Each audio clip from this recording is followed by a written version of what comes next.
மூலாசரண மந்திரித்துமை அவர்களே 2 நிமிஷத்தில் சந்திரசேகரனை பேசுகிறேன்டா கஷ்டம், கொஞ்சம் கல நேரம் வேணும். 2 நிமிஷம் தந்திருக்கபடியாக பேசாமல் விடுறேன். என்னென்றால் வடக்கு மாநிலத்தில் பன்முகப்படுத்தப்பட்ட நிதியில் 80 லட்சத்தை சாவச்சேரி கொடுத்துருந்தான். ஆனால் அதில் அந்த விளையாட்டுத் துறைகளுக்கு கொடுக்க முடியாமல் இருந்தபடியால் 20 லட்சமாக 4 பகுதிகளாக பிரித்து எங்களுடைய நாவாந்துறை, சாவக்காடு, மாதகல், மற்றது இன்னும் ஒரு 4 இடங்களுக்கு 20 லட்சமாக நான் அந்த காசை பகிர்ந்து என்னுடைய பன்முகப்படுத்தப்பட்ட நிதிக்குரிய காசை அந்த மீனவர்கள் இறங்கு துறையிலே கால் வைக்கின்ற இடங்களிலே பாசி ஆற்றுவதற்கு அண்மையிலே நாங்கள் எங்களுடைய டிசிசி மீட்டிங்கிலே அதற்குரிய ஒப்புதல்களை வழங்கி இருக்கிறோம். ஆகவே அந்த பாசி ஆற்றப்பட்ட இடங்களுக்கு அந்த மக்கள் இறங்குவதற்குரிய மண்மடை, அது எனக்கு தெரியும், சட்டத்தின்படி ஒரு கடற்கரையை கடலிலிருந்து உள்நோக்கி ஒரு நிலக்கட்டமைப்பை ஏற்படுத்துவதாக இருந்தால் அந்த இடத்திலே ஜனாதிபதியினுடைய அனுமதி இருக்க வேண்டும். ஆகவே கௌரவ பாராளுமன்ற அமைச்சர் சந்திரசேகரன் அவர்களிடம் மிகவும் நேசத்தோடு கேட்டுக்கொள்கிறேன். அந்த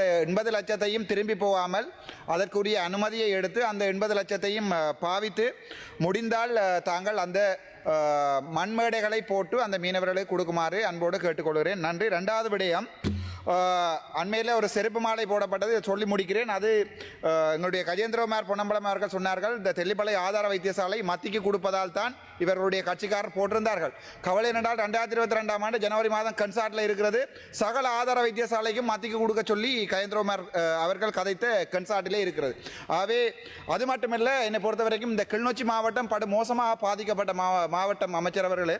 ஆகவே அடுத்த கிளிநொச்சி டிசிசி மீட்டிங்கிலே கிளிநொச்சி ஜெனரல் ஹாஸ்பிட்டலை தாங்கள் மத்திக்கு வழங்குவதற்குரிய நடவடிக்கை எடுக்குமாறும் அதற்கு என்னுடைய முழு ஆதரவும் இருக்கும். அது தூக்கி அடிக்கிறதா இல்லை தூக்காமல் அடிக்கிறேன்றாலும் அதுக்குரிய வழிவகைகளை செய்யலாம். என்னை பொறுத்த வரைக்கும் கிளிநொச்சி மிகவும் பாதிக்கப்பட்ட மாவட்டம். எனக்கு இந்த சில்லற அரசியல்லாம் இல்லை, அவர் எதிர்கேட்க இதை கொடுக்குறது, இவர் எதிர்கேட்க அதை பிடுங்குறது இல்லை. என்னை பொறுத்த வரைக்கும் இந்த அரசாங்கம் என்ன நல்ல விடயத்தை செய்தாலும் அதை நான் சப்போர்ட் பண்ணுவேன். இதே நான் நாமல் ராஜபக்சவனுடைய ரோஹித அபய உணவர்த்தனுடைய மேடையிலே போயிருந்து கதைத்தேன், இன்னும் கதைப்பேன். நீங்கள் ஆனந்த சுதாகர விடுங்கள், நான் உங்களுக்கு ஃபுல் சப்போர்ட் தருகிறேன். பிடிஏ எடுங்கள், உங்களுக்கு ஃபுல் சப்போர்ட். நான் எந்த ஒரு லாபங்களுக்காக அரசியல்வாதியும் இல்லை. 2024ஆம் ஆண்டு ஜூன் மாதத்துக்கு முன்னாடி நான் அரசியல்வாதியும் இல்லை அண்ணன் சந்திரசேகர் அவர்களே. ஆவே முடிக்கிறேன் அம்மா.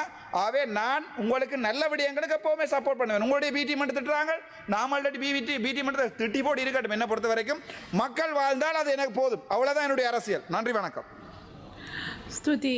මීළඟට ගරු නිසාම් කාර්යප්ප මන්ත්‍රීතුමා ඔබතුමාට විනාඩි 2ක කාලයක් ලැබෙනවා. ස්තුති. ඇත්තටම මාදල් නැත්නම් අපේ ගම්වල කියන්නේ කරවල ඉලක්කன்றது. මාදල් එකත් අපේ ගම්වල ඉතා ප්‍රචලිත දීර්ඝකාලීන කර්මාන්තයක්. මම දන්නවා දැනට ලොකු ප්‍රශ්නක් තියෙනවා. මොකද මාදල් අරහා ඒ මාළු ඇදීම සඳහා විශාල ශ්‍රමිකයන් ඕන වෙනවා.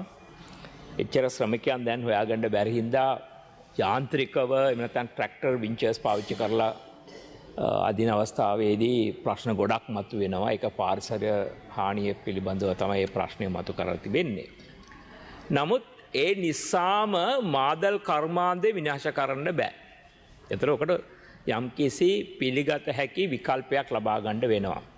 මම හිතන්නේ දැනට යෝජනා කරලා තියෙනවා ස්ථාවර වින්චර්ස්, ස්ටේෂනරි වින්චර්ස්. ඒ කියන්නේ මේ බෙරළ දිගේ ට්‍රැක්ටර් රැඳගෙන යන යන්ත්‍රණයක් නෙවෙයි.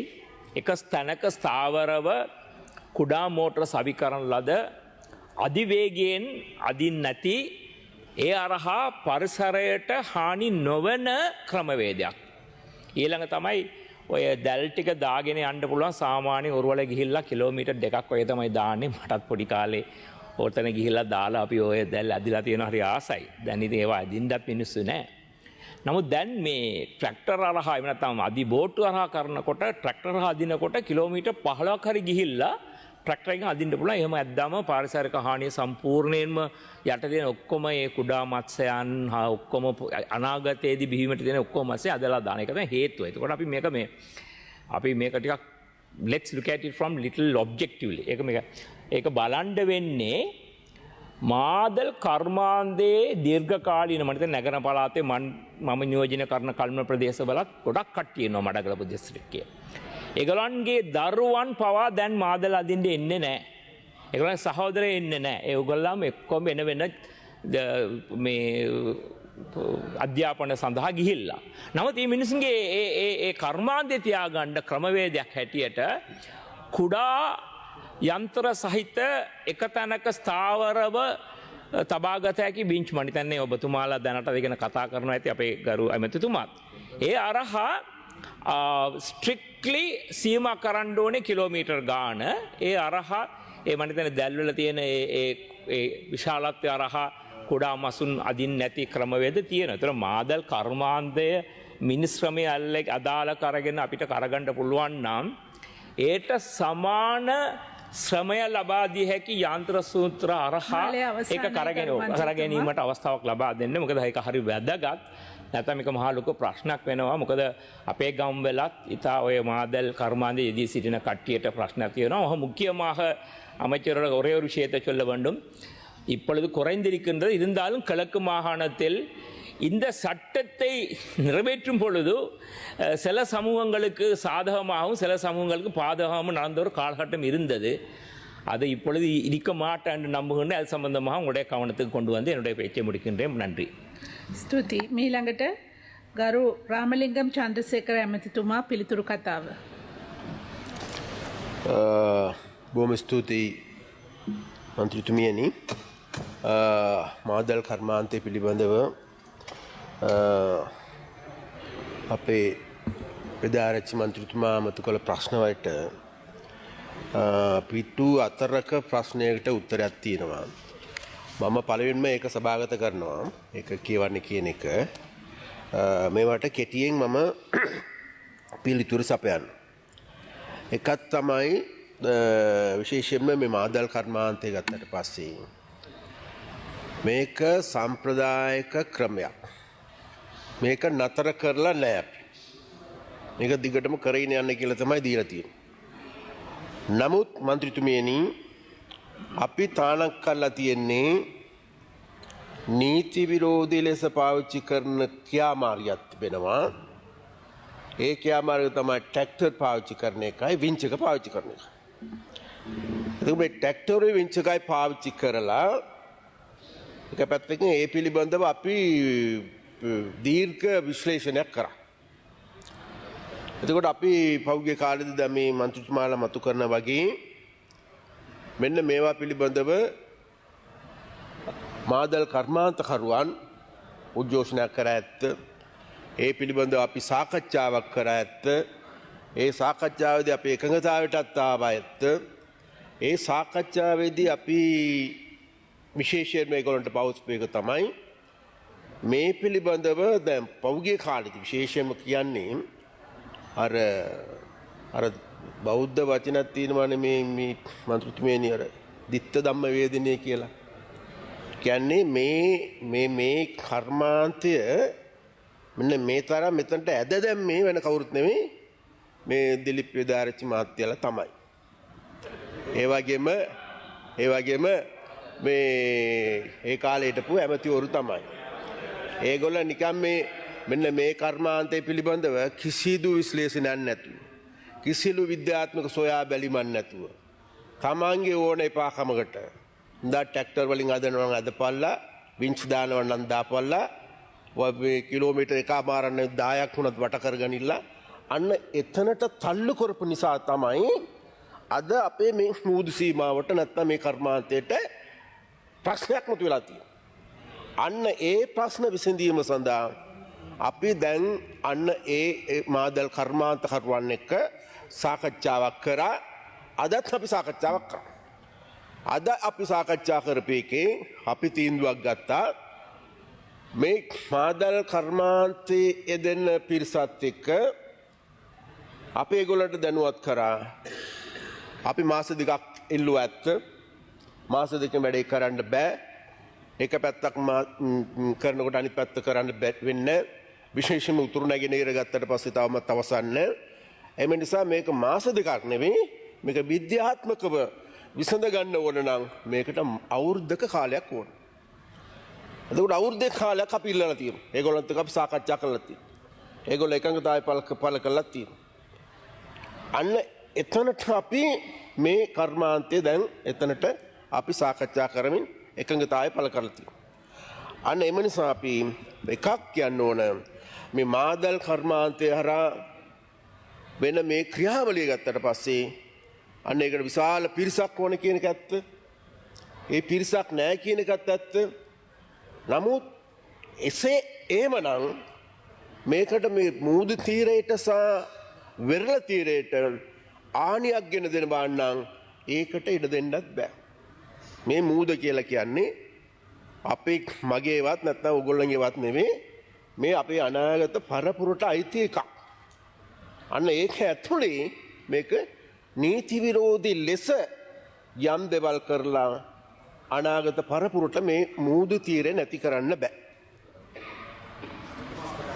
එම නිසා මන්ත්‍රීතුමියනි පොඩකින් එම නිසා මන්ත්‍රීතුමියනි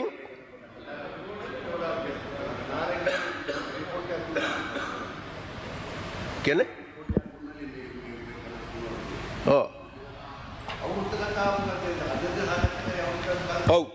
ඔව් අද අපි අද ඒගොල්ලන්ට සාකච්ඡාවක් කරා. ඒ සාකච්ඡාවේදී ඔව් ඒක තව හරි අවුරුදු කාලයක් අපි ඉල්ලලා තියෙනවා. හරි පොඩි අද තියෙන්නේ කරා. ඔව් එකඟ වුණා. එකඟතාවය පළ කරලා ගිහලා තියෙන්නේ. හරි ඒ නිසා ඒ එකඟතාවය ඒගොල්ලන්ට මේ පිළිබඳව මේක පැහැදිලි කරා. අන්න මේකට ඕගොල්ලෝ වෙන ගේමක් ගන්නට යන්න එපා. පව් ඒගොල්ලන් පව්. හරි එතකොට අපි දීවරන්ගේ ප්‍රශ්නේ අපි දීවර ඇමතියටත් තියෙන අපි ආණ්ඩුවට කැටියටත් කියනවා අපි දීවර ජනතාව අතරමං කරන්න. හරි ඒ වගේම තවත් ප්‍රශ්න ඔබතුමා මතු කරලා තියෙන ප්‍රශ්න වලට තෙල් සානාධාර පිළිබඳ. හරි තෙල් සානාධාර ගත්තට පස්සේ අපි පොඩි බෝට්ටු වලට ලීටර් 25ක් ලබා දෙනවා. ඒක අදත් ලබා දෙනවා. එක ඊට පස්සේ ලොකු බෝට්ටු වලට මල්ටි ඩේ බෝට්ටු වලට 1,50,000ක් දෙනවා. ඒක අපි නතර කරලා නැහැ. නෑ ඔබ හරි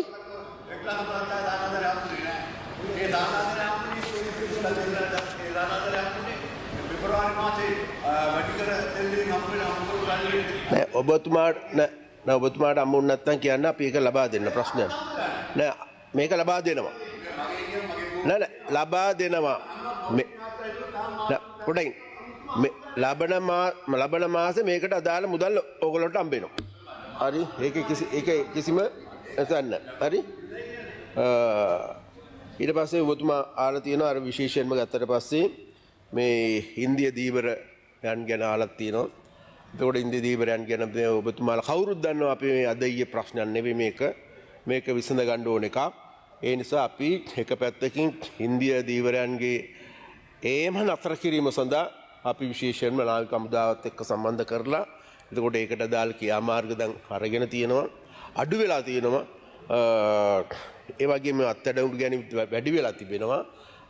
ඒ නිසා අපි ඒවා පිළිබඳව සැලකිලිමත් වෙනවා කියන එක මම කියන්න ඕන.